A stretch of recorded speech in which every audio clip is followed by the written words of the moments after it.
अस्सलाम वालेकुम। आज की वीडियो में हम करेंगे जी एक्सरसाइज 15A ये है जी mathematics book 3D3 7th edition, जो न्यू अपडेटेड 7th एडिशन आया वो है जी, और क्लास 8 के लिए है ये। और इसका हम करेंगे क्वेश्चन नंबर 5 और क्वेश्चन नंबर 6। इसके जो पिछले क्वेश्चन हैं मैं पहले करवा चुकी हूँ, उसका लिंक मैं डिस्क्रिप्शन में दे दूँगी, आप वहाँ से देख लीजिएगा। और अगर अभी तक आपने मेरा चैनल सब्सक्राइब नहीं किया तो उसको सब्सक्राइब कर दीजिए और बेल आइकन को लाजमी प्रेस कर दीजिएगा ताकि आपको न्यू आने वाली वीडियोस के बारे में पता चल सके। तो स्टार्ट करते हैं। क्वेश्चन नंबर 5 हमारे पास है कि find B when A is equal to 2 4 6 8, A intersection B is equal to 6 8 and A union B is equal to 2 4 5 6 7 8। इसी तरह सेकंड पार्ट भी है कि ए की वैल्यू 3 4 गिवन है, ए इंटरसेक्शन बी हमारे पास 3 है और ए यूनियन बी हमारे पास है 1 2 3 4।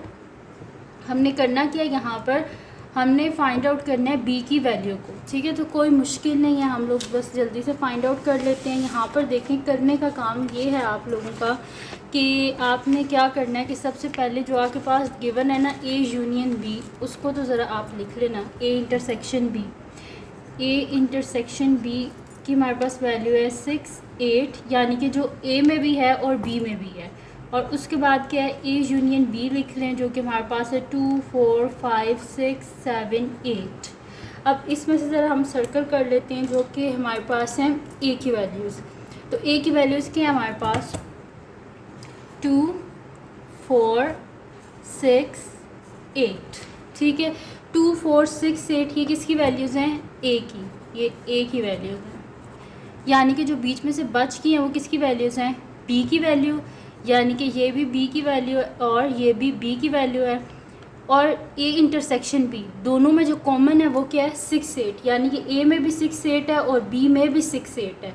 तो इस हिसाब से फिर बी की वैल्यू क्या होगी हमारे पास, एक तो होगी ये 5 और ये तो दोनों में कॉमन है ना 6, फिर 7 और फिर 8। ठीक है, तो ये दोनों में कॉमन था, इस वजह से 6 8 आया है और ए की वैल्यूज़ निकाल के जो पीछे बच गई थी वो बी की वैल्यू। ठीक है जी, तो ये हो गया हमारे पास फर्स्ट पार्ट का सलूशन। अब करते हैं इसका सेकंड पार्ट, बी पार्ट। तो वो है जी हमारे पास सेकंड पार्ट है कि हमारे पास गिवन है ए इंटरसेक्शन बी जो है वो हमारे पास है 3। ठीक है, ए इंटरसेक्शन बी हमारे पास 3 है और ए यूनियन बी हमारे पास है 1 2 3 4।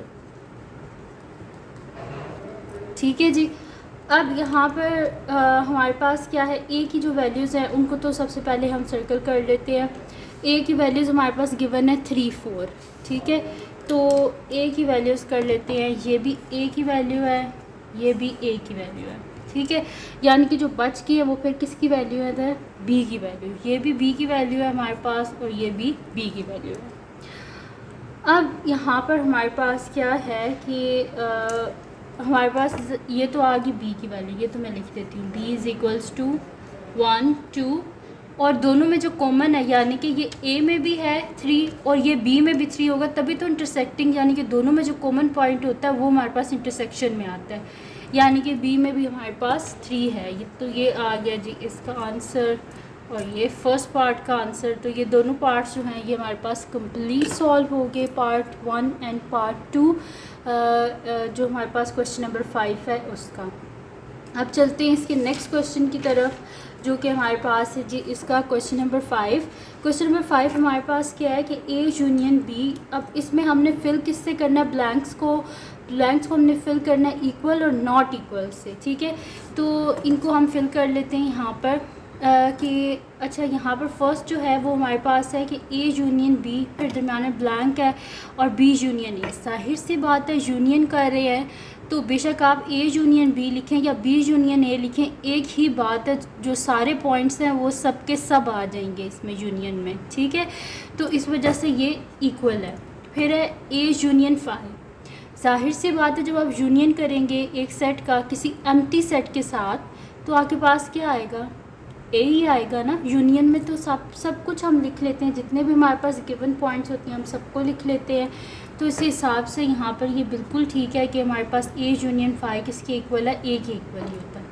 फिर five union A is equals to five. ऐसा तो कभी भी नहीं हो सकता कि हम यूनियन कर रहे हों फाइव और ए का, तो हमारे पास एम्प्टी सेट आएगा, मतलब कि फाइव यानी कि बिल्कुल खाली सेट। ऐसा तो नहीं हो सकता, क्योंकि ए के तो सारे एलिमेंट्स आएंगे ही ना। जब यूनियन करेंगे तो जाहिर सी बात है ए के तो सारे एलिमेंट्स आएंगे। जैसे कि एग्जांपल ले लें, हमारे पास यहाँ पर है ए क्या है 3 4, तो मैं कर रही हूँ कि ए मेरे पास है 3 4 और मैं यहाँ पे कर रही हूँ ए यूनियन 5, तो मैं करूँगी 3 4 यूनियन 5।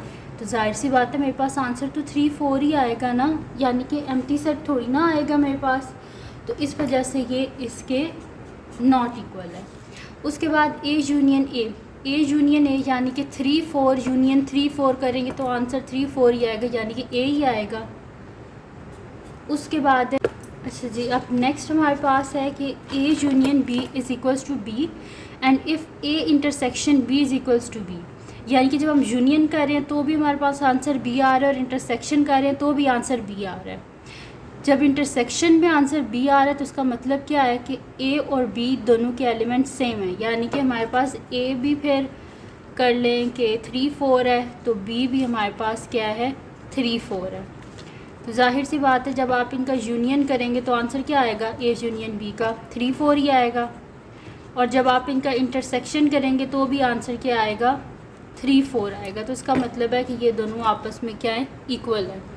यूनियन और इंटरसेक्शन का आंसर तभी इक्वल आता है कि अगर देखिए यूनियन का भी आंसर बी है और इंटरसेक्शन का भी आंसर बी है, तो ये उसी सूरत में आता है इक्वल जब दोनों सेट्स आपस में इक्वल हो। ठीक है जी, तो यहाँ पर हमारे पास कंप्लीट हो गया है क्वेश्चन नंबर 5 और 6 एक्सरसाइज 15A का। तो अगर ये वीडियो आपके लिए हेल्पफुल हो तो उसको लाइक कीजिएगा, मेरे चैनल को सब्सक्राइब कीजिएगा और बेल आइकन को लाजमी प्रेस कर दीजिएगा ताकि आपको न्यू आने वाली वीडियोस के बारे में पता चल सके।